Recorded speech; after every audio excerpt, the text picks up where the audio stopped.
उत्तराधिकार सूत्र के 28वें मोक्ष मार्ग के अध्ययन में नव तत्व में आश्रव तत्व पर चर्चा चल रही है और आश्रव में फिर मिथ्यात्व, अविरति और प्रमाद में कहा मद, विकथा और तीसरा प्रमाद है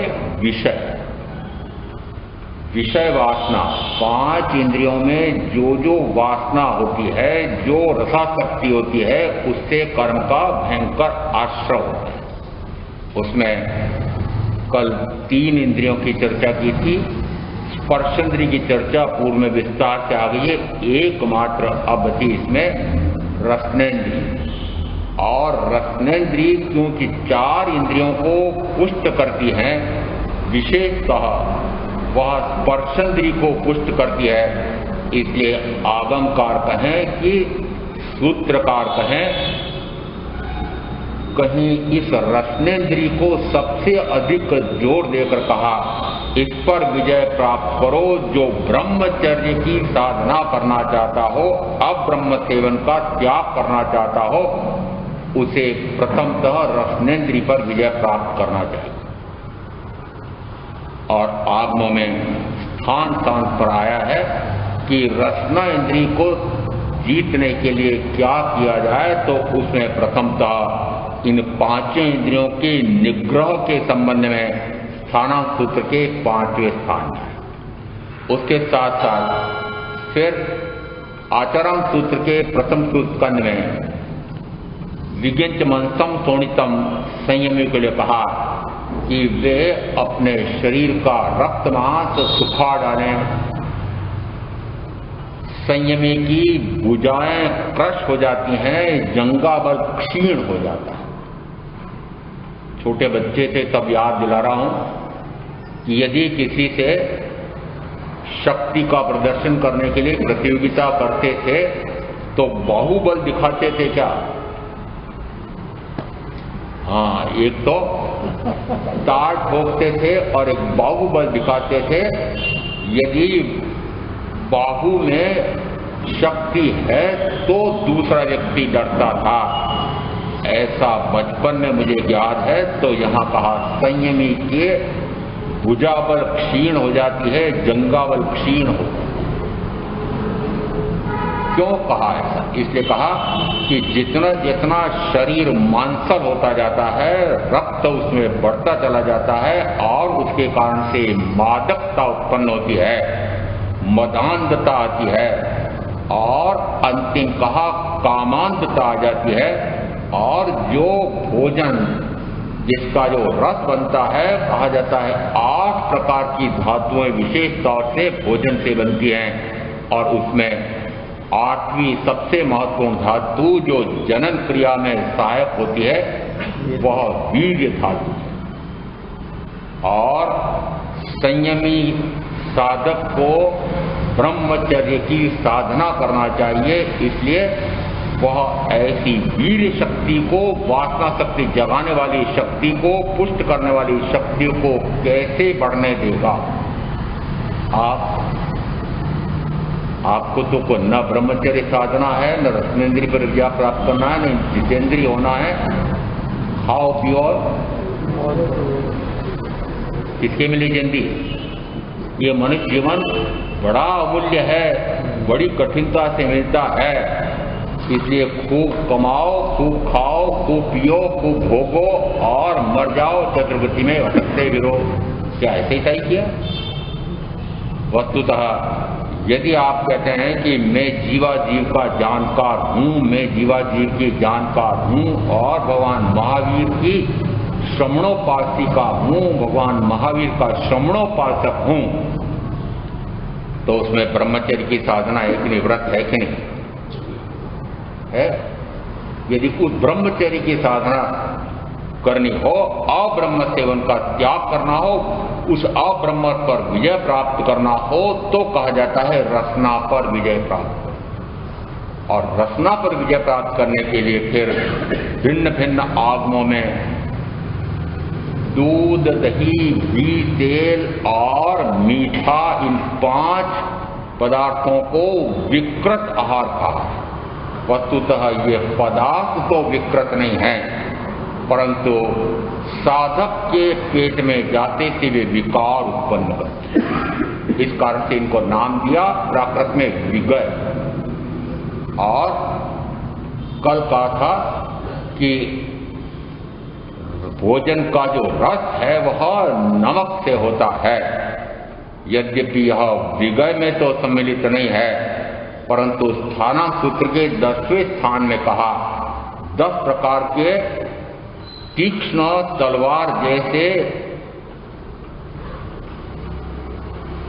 ऐसे विषय कहे जाते हैं जिनको क्षारीय या ऐसे जो घातक या ऐसे जो जहर का रूप लेते हैं, ऐसे 10 जहर में किसका वर्णन है तो कि नमक। जहर क्या कार्य करता है? मारता है। अरे जहर तो मारकर इस मनुष्य भाव को ही मारता है, परंतु रसनांद्री का यदि लोलुप हो जाए उसके कारण से जो कर्म का आश्रय होगा उसके कारण से कितनी बार मरना पड़ेगा तो क्या अनंत बार।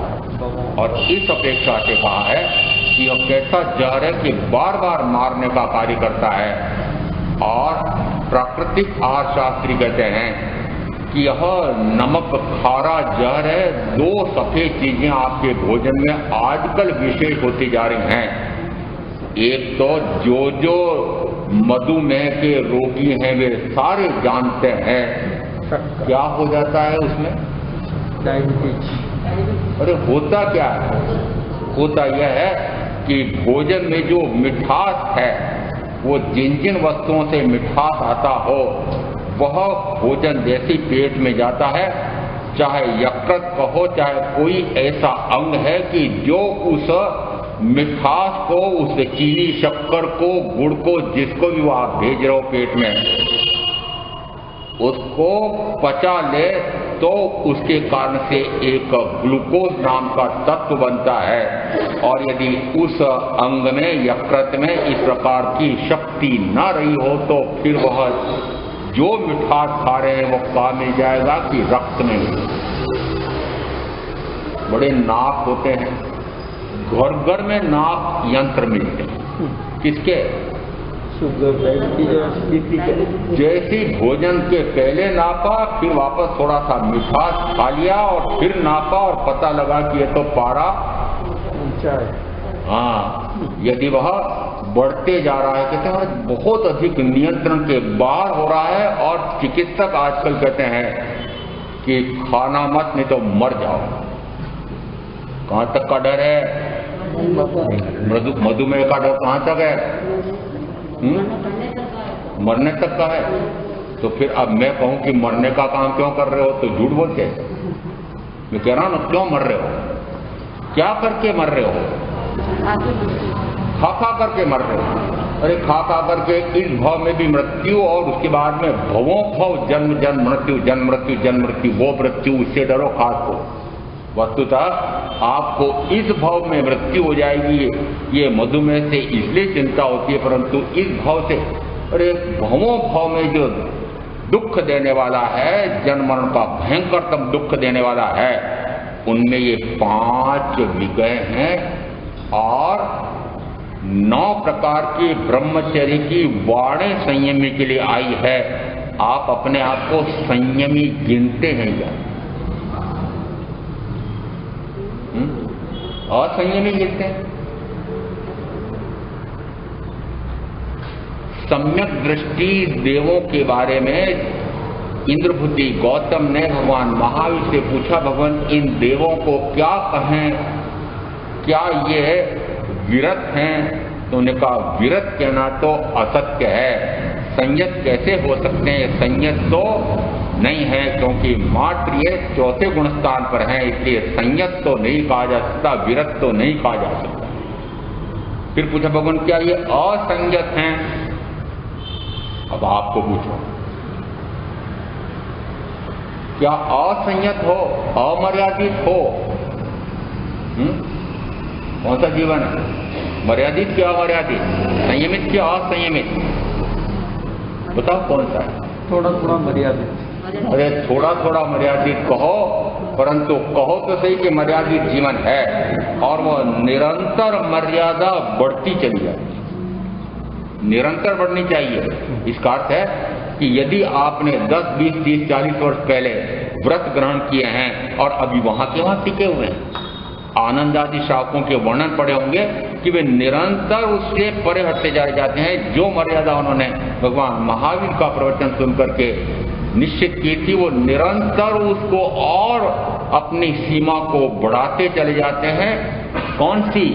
संयम की सीमा को बढ़ाते चले जाते हैं। संयम बढ़ता चला जाता है और संयम निरंतर घटता चला जाता है आपके थोड़ा थोड़ा। तो अधिकांश क्या है? अधिकांश अमर्यादित, अनियमित, असंयमित। वहां देवों को जो सम्यक दृष्टि देव, उनके बारे में प्रश्न पूछा गया है।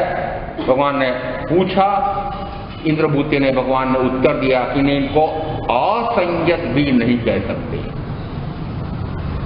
असंयत नहीं होता है, ये असंयत नहीं होता है। उसके लिए एक उदाहरण कथानकों में गिने, क्योंकि ये महाराजा श्रेणिक का कथानक है। जिस समय महाराजा श्रेणिक का काल आयुष का पूरा हुआ था, उस समय कौन से गुण स्थान पर थे? आगे आगे बैठे तो बोलते तो चौथे गुण स्थान पर। असंयत, संयत, फिर क्या? संयता संयत, कुछ संयत कुछ असंयत। न तो वे संयत थे, न वे असंयत थे, न वे संयता संयत थे। संयता संयत तो अभी सर्वप्रिया जी बोले ना कि थोड़ा थोड़ा संयत हूं, अधिकांश असंयत हूं। कोई बहन भाई बोलेंगे मैं अधिकांश तो संयत हूं और थोड़ा सा असंयम भी, असंयत भी हूं। इसका अर्थ है कि या तो कहो कि मैं संयत हूं, तो वह आप कह नहीं सकते। कह सकते हो? नहीं। तो क्या असंयत हो? कि ऐसा भी नहीं कह सकते। कैसे नहीं कह सकते?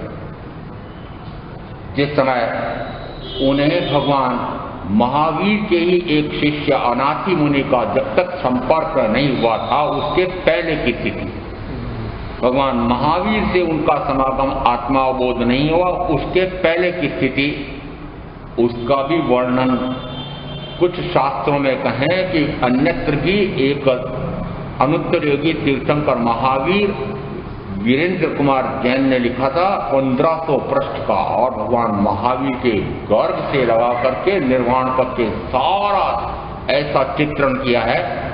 उसमें उन्होंने कहा वे पूरे भारत के सम्राट बन जाना चाहते थे, इसलिए अपने अड़ोसी पड़ोसी छोटे मोटे गणराज्यों पर आक्रमण करके उन पर विजय प्राप्त करते थे। आक्रमण करेंगे, उस समय कितने मनुष्यों का संवार, इतने मनुष्यों का संवार होगा। फिर उन पर विजय प्राप्त करने का लक्ष्य क्या है? राज्य लिप्सा। ये राज्य लिप्सा कितनी भयंकर है कि मेरा राज्य अधिक से अधिक विस्तारित होता चला जाए। चक्रवर्ती तो हो नहीं सकते थे, 12 हो चुके थे, अब वो क्या बनना चाहते थे? चक्रवर्ती के समान सम्राट बन जाऊं, विश्व विजेता बन जाऊं। ऐसा जुनून जिस समय सवार होता है, उस समय वे अड़ोसी पड़ोसी गणराज्यों पर आक्रमण करते थे, युद्ध होता था, नरसंहार होता था, उस पर विजय प्राप्त करते थे, राजा को बंदी बना लेते थे यदि मर गया तो, और अन्यथा बंदी बना लेते थे, और वहां की अप्सरा जैसी सुंदर सुंदर कन्याओं को अपने रनिवास में ला करके उनके साथ भोग भोगते थे, वहां का धन लूट लूट करके लाते थे, उनको अपने अधीन बनाते थे। ऐसा यदि राज्य लिप्सा है, धन वैभव की लिप्सा है, यदि भोग लिप्सा है, तो उसके बाद फिर आगे क्या वर्णन मिलता है कि आगे जिस समय वे प्रथमतः अनाथी मुनि से मिले थे और उस समय एक संवाद, विस्तार में नहीं जाएंगे, संवाद क्या हुआ था नाथ अनाथ का संवाद हुआ था। किसके नाथ बनने जा रहे हो? तुम इस मगध के नाथ कहलाते हो क्या? मगध राज्य, तुम्हारी चतुरंगिनी सेना तुम्हारी रक्षा कर सकती है? उत्तर क्या आया? वो मैं ऐसे चतुरंगिनी सेना वाले उस मगधाधिपति, ऐसा महाराजा सैनिक, परंतु कोई रक्षा करने में समर्थ नहीं है। तुमने जिस गणराज्य को अपना स्वामित्व मान रखा है, उस पर तुम नाथ बने बैठे हुए, तुम कहाँ उसके नाथ हो? और अपने नाथ बनो, आत्मा के स्वामी बनो। ऐसा जिस समय बोध प्राप्त हुआ, निश्चित है कि उस बोध को, आत्मा बोध को हम चाहे उपशम सम्यक्त कहें, चाहे क्षयक्षम सम्यक्त कहें, जिस समय सम्यक्त प्रकट होने के बाद वे महलों में जा रहे हैं, निश्चित है कि पुनः रनिवास में भी जा रहे होंगे, महलों में जा रहे हैं, सारा राज्य का व्यवस्थापन भी देख रहे हैं, परंतु रुचि नहीं है, व्यवहार बदल चुका। रुचि अब भोगों में रुचि होगी और मैं अपना राज्य पर स्वामित्व बढ़ाने के लिए युद्ध लड़ूं, ऐसा भाव होगा नहीं। और फिर जिस समय यदि शिष्य ऐसे हैं तो इनके परम गुरु कितने उत्कृष्ट होने चाहिए। इसलिए पहले उनकी पटरानी बार बार कहती थी कि बड़े बौद्ध मत को क्या मानते हो, एक बार तीर्थंकर महावीर से भी सत्संग कर लो, परंतु नहीं जाते थे। परंतु उनके शिष्य की साधना को देख करके उन्हें कहा शिष्य ऐसे हैं तो इनके गुरु कैसे होने चाहिए, इसलिए उनके पास पहुंचते हैं। और जब उनको तत्वाबोध, आत्माबोध होता है तो वहां उपन्यासकार वीरेंद्र कुमार जैन वर्णन करते हैं कि जैसे उनको क्षायिक सम्यक दर्शन हुआ और फिर भावपूर्वक तीर्थंकर महावीर को और उनके संयमी साधु साधियों को वंदन करने से उनके तीर्थंकर नाम गोत्र कर्म का उपार्जन हो गया। उपन्यासकार लिखते हैं कि तब उन्होंने मगध के सिंहासन पर महावीर को आरूढ़ कर दिया, सिंहासन आरूढ़ कर दिया। क्या महावीर उनके सिंहासन पर बैठे थे? विचारों से चलन आता था। वो जिस समय राम की पादुकाएं, राम राज्य का संचालन करने वाले भरत ने सिंहासन पर रखी थी, तो क्या पादुकाएं राज्य संचालन कर रही थी?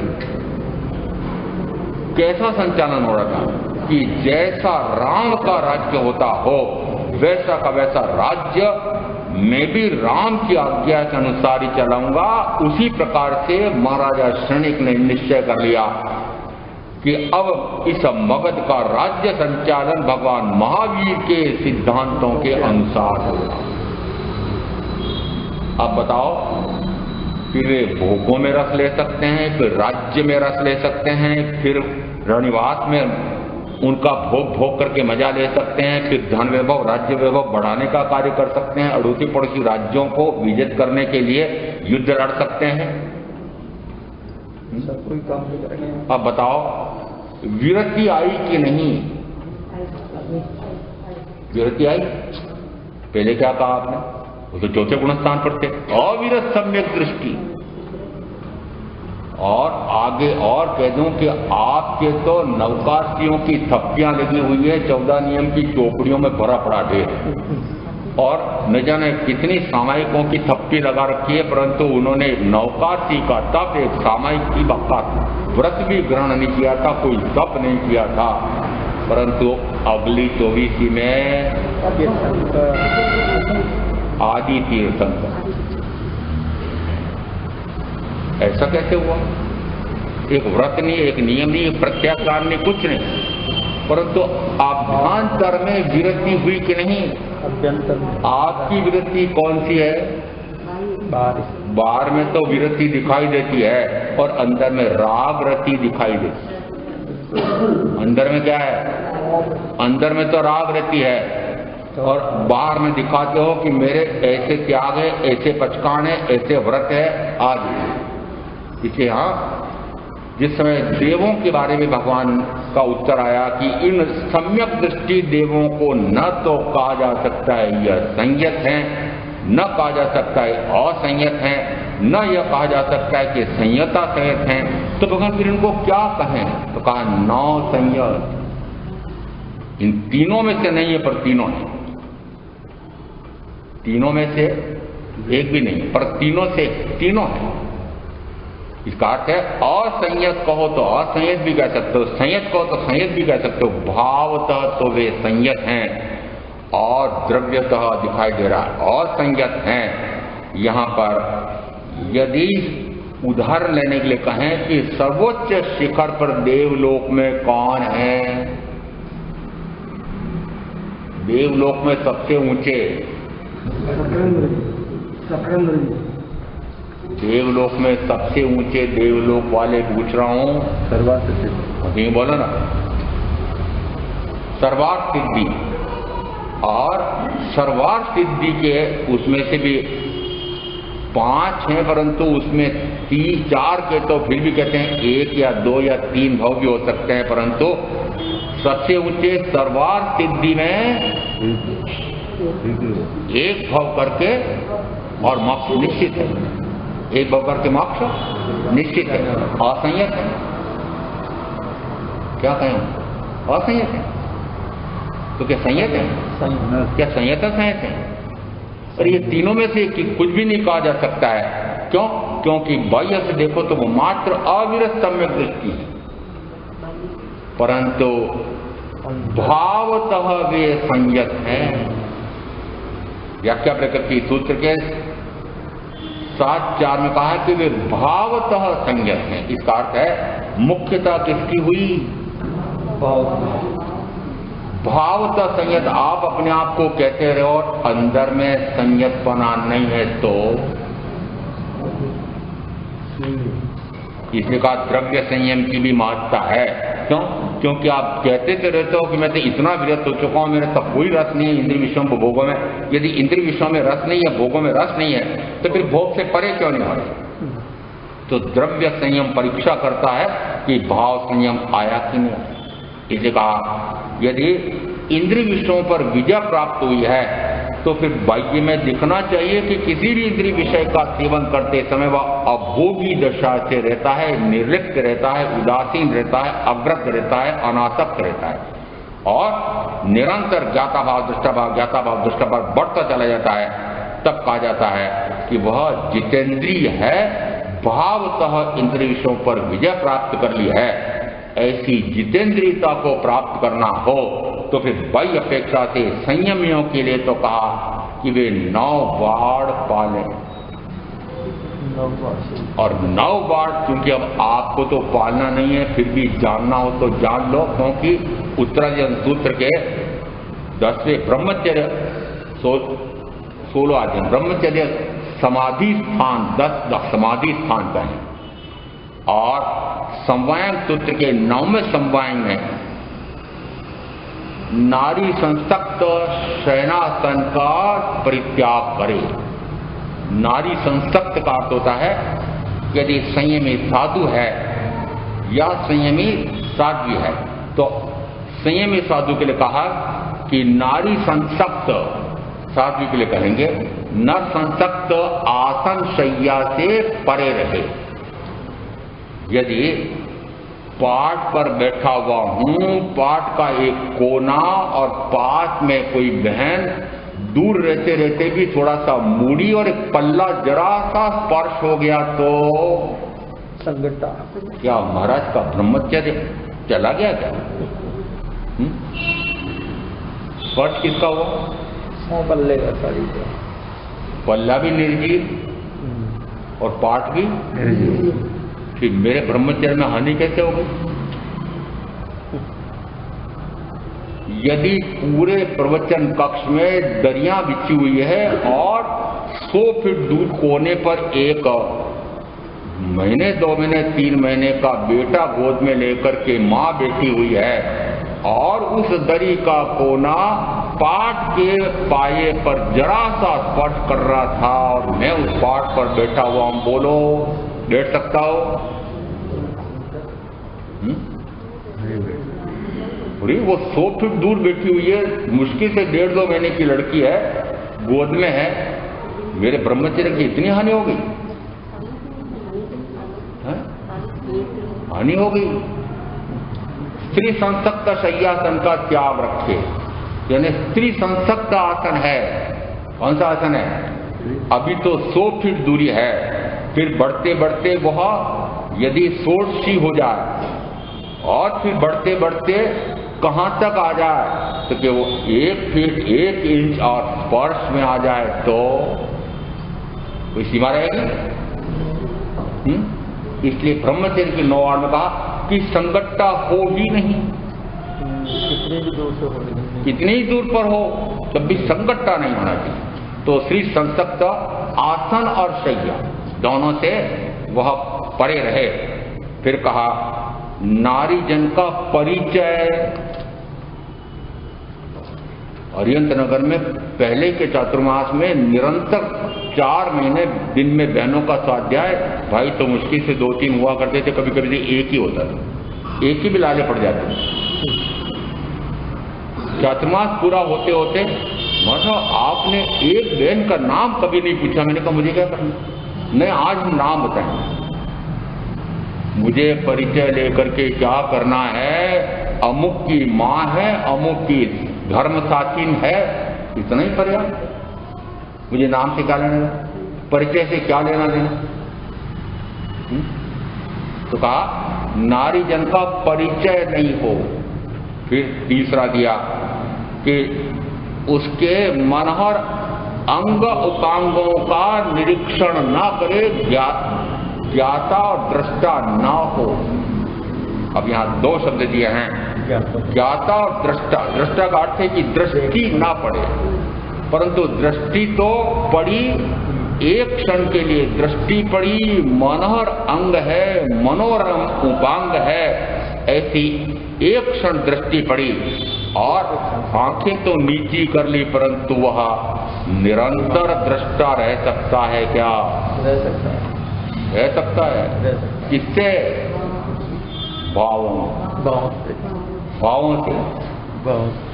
आंखों की दृष्टि से तो ओझल हो गई है, परंतु निरंतर दृष्टि कहाँ लगी हुई है? तो कहा वह भी ब्रह्मचर्य की वाड़ की हानि हो रही है, क्योंकि निरंतर उसी का ध्यान रहेगा। यदि उसी का ध्याता और उसी का दृष्टा है तो दृष्टा तो नहीं रह सकता, क्योंकि यदि आप सामान्य व्यक्ति भी हैं और एक पूर्व से पश्चिम की ओर जा रहा है, एक पश्चिम से पूर्व की ओर जा रही है, यदि आप कोई ऐसी नव यौवना पर, अप्सरा जैसी सुंदरी पर दृष्टि गड़ा करके खड़े रह जाएं तो हो सकता है कि सिर पर चप्पलें आ जाए। आ सकती है कि नहीं? बहनों से पूछ रहा हूं, हिम्मत होती है कि नहीं? पूछ लो, आजकल स्थितियां ऐसी है इसकी। और यदि और अधिक करें तो शायद पिटाई लग सकती है, परंतु ध्याता तो है। ध्याता कब है? कि उस समय तो उस स्त्री का ही डर हो और राहगीरों का डर हो, पुलिस का डर हो, न्यायालय का डर हो, परिवार प्रमुख का, समाज प्रमुख का डर हो, परंतु निद्रा में जाने के बाद किसका डर है? किसी का नहीं। इसलिए कहा स्त्री जन का न तो वह ध्याता हो न दृष्टा हो। यदि ऐसा उनका ज्ञाता और दृष्टा हो जाएगा तो फिर आत्मज्ञाता और आत्मदृष्टा हो सकेगा? फिर वो साधना कहां जाएगी? फिर कहा स्त्रियों की कथा न करे। इस पर पहले चर्चा हुई थी कि स्त्रियों के हास विलास, परिहास, कटाक्ष, अंग उपांग आदि की कथा नहीं करे, क्योंकि कथा करेगा उस समय निश्चित रूप से उसकी वासना उभड़ सकती है, भड़क सकती है। इसलिए उसका भी वर्णन न करे, न पढ़े। देखो, न पढ़े शब्द तो आगमों में नहीं है, परंतु फिर भी यह तो आया है कि कथा न करे, तो कथा न करे में पढ़ेगा तो कथा करेगा, कैसे करेगा?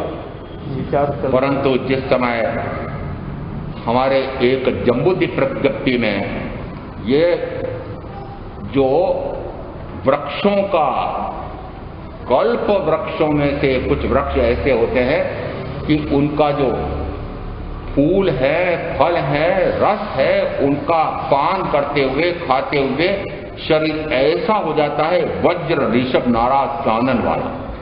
और युगलीय पुरुष और युगलीय स्त्री का वर्णन जो आया हुआ है उसमें स्त्रियों के एक एक अंग उपांग का नक्षिक वर्णन किया हुआ है। अब यदि आप कहें कि आगम है, आगम का तो स्वाध्याय कर सकते हैं, परंतु वह आगम उनके मनोहर इंद्रियों का, मनोरम उपांगों का यदि वर्णन कर रहा है तो मुझे नववाड़ में समवायन सूत्रकार ने कहो कि महावीर ने कहो निषेध किया। फिर आया उत्तराधीन सूत्र के अनुसार आता है कि कूजन, रुदन, हास, विलास, परिहास यदि किसी दीवार के पार से, पर्दे के पार से भी आ रही हो तो इस प्रकार वह उस स्थान पर आवास ना करे, ऐसे स्थान को तुरंत छोड़। घर में क्यों नहीं रुकते हैं? घर में कैसे रुक सकते हैं? आपातकाल है, कोई और समस्या इस प्रकार की आ गई है कि अब विहार करें कहां से, सूर्यास्त होने वाला है और कोई ऐसा स्थान नहीं है, वो मजबूरी में इस प्रकार किसी के घर में रहा जा सकता है, अन्यथा निषेध है। एक और उसमें ऋणो पणिरस भुई भवई। अब यहाँ रसनेन्द्रिय के संबंध में और तो आ गए हैं, परंतु पांचवें समवाय, ये 9वें समवाय में 5वें बिंदु पर आया है कि वह प्रणीत रस युक्त आहार न ले। और प्रणीत रस का अर्थ होता है घी झड़ता हुआ या चाशनी झड़ती हुई। बहने ज्यादा समझती इन बातों। भोजन कैसा होता है? गरिष्ठ। कैसा लगता है? स्वादिष्ट। ये भाइयों को पूछ रहा हूँ। अच्छा लगता है, स्वादिष्ट। बहनों को पूछा कैसा बनता है, आपको पूछ रहा हूँ कैसा लगता है? स्वादिष्ट लगता है? चटकारे ले लेके खाते हो कि नहीं? फिर पेट में जाके क्या करता है? गड़बड़। ऐसा गरिष्ठ भोजन करते ही आपको पता है या तो प्रवचन में चले जाओ तो नींद आएगी, या घर में हो तो ऐसी निद्रा आने लगती है कि थोड़ी देर विश्राम कर लें। और विश्राम करने में कितना समय लगेगा पता लगेगा? घोर प्रमाद में चले गए। घोर प्रमाद किसके कारण से हो रहा है? वो आत्मा का आपा भूल जाए, वो कौन सा काल, किसके कारण से? किस प्रकार से गरिष्ठ से गरिष्ठतम आहार, रस झरता हुआ, घी झरता हुआ यदि आहार लेगा तो यहाँ उत्तराधीन सूत्र के 10वें अध्ययन में ब्रह्मचर्य समाधि स्थान में, 16वें अध्ययन में ब्रह्मचर्य समाधि स्थान में आया हुआ है कि वह इस प्रकार का आहार न ले। फिर मैंने अर्थ किया जिह्वालोलुप ने कि घी झरता हुआ नहीं, थोड़ा घी तो ले सकता हूँ, थोड़ा दूध तो ले सकता हूँ, बहुत उबला हुआ, बहुत मलाई वाला ऐसा नहीं लूंगा, थोड़ा सा दूध तो ले सकता हूँ, कभी कभी तो ले सकता हूँ। यहाँ ये गलियां निकालने वाला मैं तो फिर एक आगम प्रश्न व्याकरण सूत्र और उसकी वापस साक्षी देने के लिए कह रहा हूं आचारांत सूत्र का द्वितीय स्कंद, जिसमें भगवान महावीर ने 5 महाव्रतों की जो आराधना की थी वो कैसे की थी, और उसमें 5 महाव्रतों की 5-5 भावनाएं महामुनि महावीर ने भी भाई थी, और उन 5 भावनाओं का 5-5 एक महाव्रत की 5-5 भावनाएं वो प्रश्न व्याकरण सूत्र में है। और उसमें चौथे महाव्रत की भावना में 5 भावनाएं आई हैं, और उसमें एक भावना आई है दूध, दही, घी, तेल, मीठा। और मीठे को स्पष्ट करने के लिए कहा गुड़, चीनी या शक्कर, खांड सारी आदि दर्प कारक उद्दीपक, कामोद्दीपक इस प्रकार का आहार न ले। और न ले, यदि आप थोड़ा सा भाषा शास्त्र जानते हो तो उसमें न ले, तो न ले का क्या अर्थ है? एकदम से नकार है। न ले का स्पष्टतः नकार, स्पष्ट नकार है। कहना मत ले, कहना नहीं लेना है, नहीं लेना है, इतना जोर देकर के जब कहा होगा तो इसका अर्थ है कि वह ना ले। जिस समय रोगापन्न होने के बाद ब्यावर में चिकित्सा पूरी हुई कुछ दिन में, 5-6 दिन में, और वहां प्रवचन देने का अवसर आया, उस समय 9 वार्ड की प्रवचन में चर्चा चली। मैंने कहा ना ले ऐसा उल्लेख है। एक स्वाध्यायी प्रवचन के बाद बोले महाराज आपने ये छोड़ रखे, इसे आप ऐसी व्याख्या करते हो, आगम में ऐसा नहीं है। मैंने कहा कि चलो देखो समवाय 9वां समवाय 9 ब्रह्मचर्य के वार्ड और उसमें 5वां बिंदु, और प्रश्न व्याकरण सूत्र में चौथे ब्रह्मचर्य समाधि और ब्रह्मचर्य के 5 भावनाओं में आया इन 5 प्रकार की वस्तुओं को न ले। यदि कोई कहे कि बार बार न ले, अधिक न ले, तो उसके लिए 6ठे बिंदु में फिर आया कि रूखा सूखा भी अधिक न ले, बार बार न खाए, प्रतिदिन न खाए, इतना स्पष्ट किया। रूखा सूखा भी प्रतिदिन नहीं खाए, कभी कभी खाए। आज रूखा सूखा खाने का कुछ बहनों का 9वां दिन। मैंने कहीं बाहर से आए हुए थे, इसी उदयपुर की कॉलोनी में कुछ भाई बहन, मैंने पूछा क्या क्या चल रहा है? बाहर गांव से थे। ऐसा अभी हम नौपत जी की ओली की तपस्या करने आए। मैंने कहा आज कौन सी चीज खाई थी? और अमुक वर्ण की वस्तु बनी थी। मैंने कहा कितनी वस्तुएं बनी थी? 10, 12, 15। तो मैंने तो देखा हुआ है गृहस्थ अवस्था के पहले मुझे याद है, गृहस्थ अवस्था में 50-50 चीजें एक ही वस्तु की, या कई वस्तुएं हैं तो और अधिक वस्तुएं हैं कि थोड़ा ये थोड़ा ये थोड़ा से ये जो भाजा करके, और कम से कम पेट तो एक को खाए 50 होगा, पेट तो बन जाएगा। पेट तो भर जाए। लक्ष्य क्या है? पेट भरना। पेट तो भर जाएगा। 24 घंटे में एक बार खाना है तो फिर डट के तो थोड़ा सा साल है, खाना ही पड़ेगा, शरीर कैसे चलेगा? तो अब मैं पूछ रहा हूं, यदि इतनी सारी वस्तुएं खा रहे हो, रूखा सूखा भी, और संयमी साधक के लिए कहो, आप अपने आप को मानो चाहे न मानो, व्याख्या प्रकृति सूत्र में 32 कवल तो पुरुष संयमी के लिए कहे हैं और 28 कवल स्त्री संयमी के लिए कहे, और कवल का प्रमाप दिया है एक अंडे का आकार। और फिर उसमें भी आदेश दे दिया, स्थानांत सूत्र है कि उसमें उणोदरी करे। क्या करे? उणोदरी करे। इसका अर्थ है कि इतने आगम कह रहे हैं कि यदि रूखा सूखा भी हो तब भी वह ठूस करके न खाए। मैंने मेरा भी पात्रा एक ही होता है कभी सामान्यतः, तो यदि उसमें विराते विराते दूसरी बहन संकेत करती, थोड़ा चम्मच से दबा दे, चम्मच से दबाते। उस समय मैं मौन में रहता हूँ। मैंने कहा पात्र को मैं ठूस ठूस करके भर रही है, तो महाराज को यह संकेत कर रही, महाराज ठूस ठूस करके पेट का बनना है, खाओ। क्या करो? खा सकता हूं। यहाँ आचारांत सूत्र के प्रथम सुस्कंद में 9वें अध्ययन में आया हुआ है कि जिस समय महामुनि महावीर ऐसा रूखा सूखा भी खाते थे तो भी मात्र नियमित परिमित सीमित, मात्र सीमित परिमित आहार लेते। कितना? सीमित परिमित। इसका अर्थ है 6ठे बिंदु में और स्पष्ट कर दिया कि रूखा सूखा भी है तो प्रथमतः उस रूखे सूखों को भी नीरस भाव से खा ले, निर्लिप्त रहे, और उसको भी ठूस ठूस करके ना खाए, बार बार ना खाए, प्रतिदिन ना खाए, प्रतिदिन ना खाए। इसका अर्थ है कि बीच बीच में अनशन।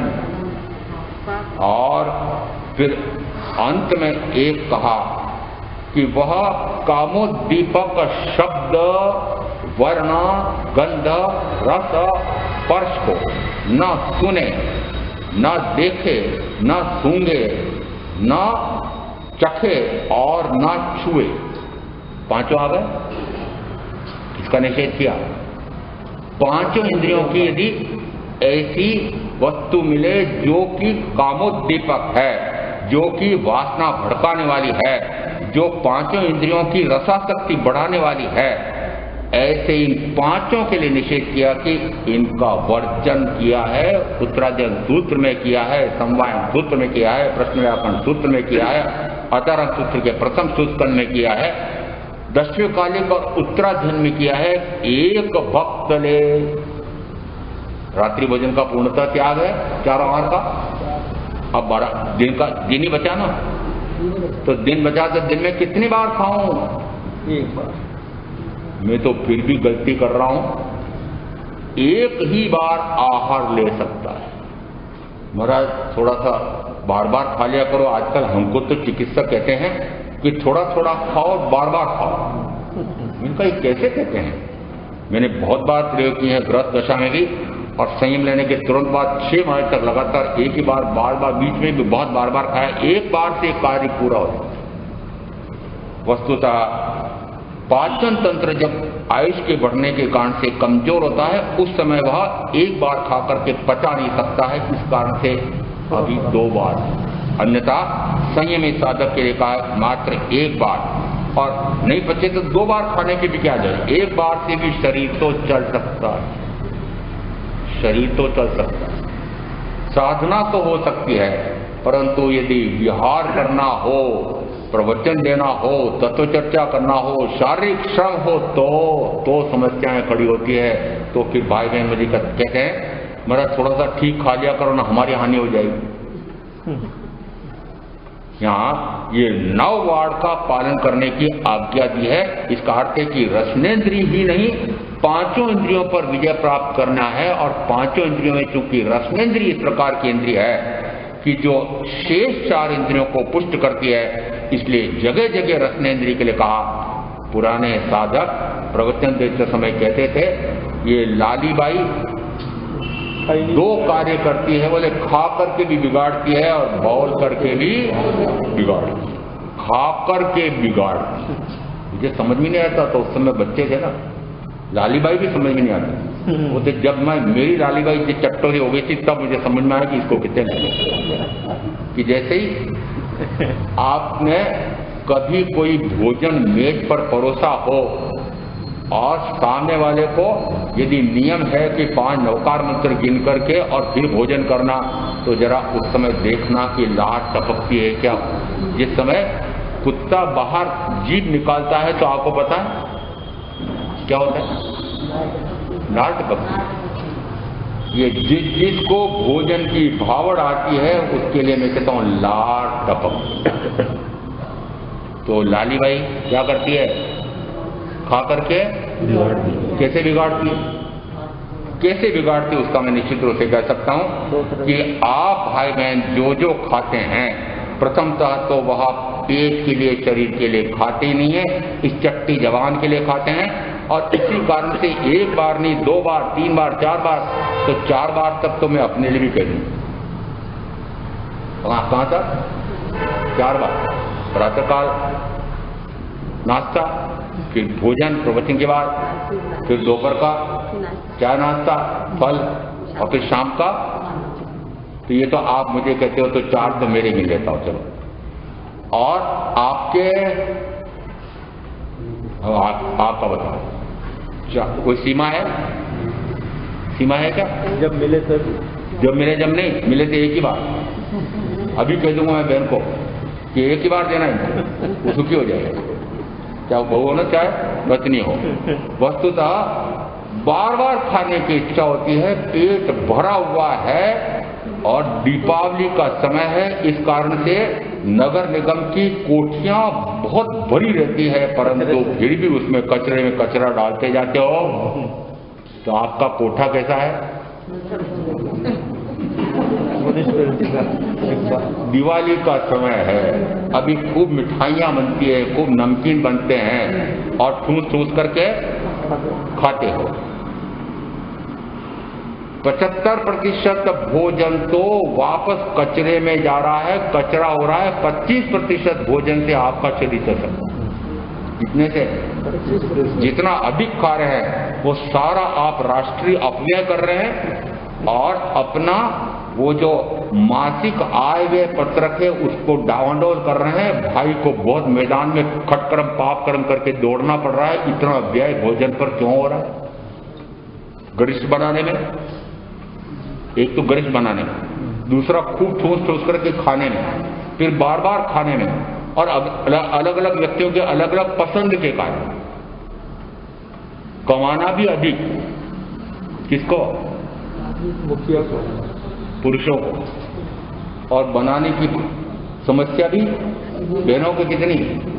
अरे भाई, मात्र 25% खाने से ये शरीर चल सकता हो तो फिर 75% क्यों मलबे में भेज रहे हो, मल में निकाल रहे हो? जितना अधिक भोजन किया है, मानो कि वह सारा वायु विकार पैदा करता है। या तो खट्टी डकार आती है, डॉक्टर कहेंगे कि अमुक अमुक प्रकार की वस्तुएं खाना छोड़ो, तला हुआ, गला हुआ, ये सारा बंद करो। जब वे कहेंगे कि बंद करो तब बंद करो। मैं कहूंगा कि भाई देखो, 9 वार्ड में 5 इंद्रियों की विजय करने के लिए, रसनेंद्रिय पर विजय प्राप्त करने के लिए ऐसा मत खाओ। मानते नहीं।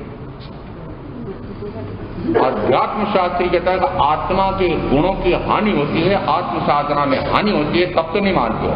पर शरीर में रोग आ जाता है, इस कारण से डर करके डॉक्टर कहते हो, क्या करते हो? तो मेरी बात मानो ना भाई। जिस समय उदर विकार, और ये कहा जा सकता है कि यदि पेट में विकार हो रहे हैं, रोग हो रहे हैं, तो मान लेना कि सारे शरीर में कितने प्रकार के अंगों में रोग आए हैं। मूल कारण कौन है? मूल पेट है। अब तो पद्धतियां बदल गई है, नहीं तो पुराने वैद्य सबसे पहले नाड़ी देख करके पेट संभालते, पेट संभालते। और 3 शब्द मुझे याद हैं, पांव तो गरम, पेट नरम और माथा ठंडा, तो फिर चिकित्सक आए तो मारो माथे डंडा। 3 बातें कौन सी? पेट गरम, पांव तो पक्तली तो गरम हो, पेट नरम हो, और माथा ठंडा। किस किस का है? फिर भी डॉक्टर आए मारो उसको डंडा। आपके उल्टा है, माथा गरम रहता है, पेट कड़ा रहता है, और पांव ठंडे रहते हैं, फरफराते हैं। ये तीनों बातें उल्टी हो रही है। इसलिए रोग नहीं, महारोग और राज रोग भी आपके आ रहे हैं। तो उसका मूल कारण क्या है? मूल कारण है कि इतनी बार तो खाना, प्रातः काल का नाश्ता 9 साढ़े 9 बजे, बड़ा विचित्र। फिर दोपहर का भोजन किसी के 1:30, किसी के 2, किसी के 3, किसी के भाई देर से आते हैं 3:30। और संध्या का भोजन, संध्या का कहां से हुआ? वो रात्रि का भोजन 10 बजे, 11 बजे, 12 बजे तक भी और सीमा पार भी होता। और खाया और थोड़ा पानी पिया, नहीं पिया और सोए, पेट बिगड़ेगा, साधना होगी। यदि प्रातःकाल 12-1 बजे आप सोएंगे तो उठेंगे कब? 8 बजे 9 बजे। प्रवचन कब सुनेंगे? स्वाध्याय कब होगा? सारी दिनचर्या अस्त व्यस्त हो गई, साधना हो सकती है? कैसी दिनचर्या है? ये मात्र खाने के पीछे आपकी शरीर को बिगाड़ रहे हैं, साधना में भी हानि कर रहे हैं, यह भाव भी बिगाड़ रहे हैं और भवों भाव बिगाड़ रहे हैं। इसलिए कहा कि भोजन पर भी इसलिए ध्यान देना पड़ेगा कि भोजन का शरीर से घनिष्ठ संबंध है, और शरीर का थोड़ा सा संबंध आत्म साधना से प्रारंभिक अवस्था में मानना है। इस कारण से 6 कारणों से संयमी को भी आहार लेने की अनुमति है, तो उसमें कितनी सीमाएं बांध रखी है। उसी प्रकार से आप यदि संयमी साधना का अंशतः करते हैं तो आपको भी उसमें सीमा लगानी पड़ेगी। ऐसा तत्व का स्वरूप समझ करके मैं आप जो साधना करेंगे उनका अवश्य कल्याण होगा।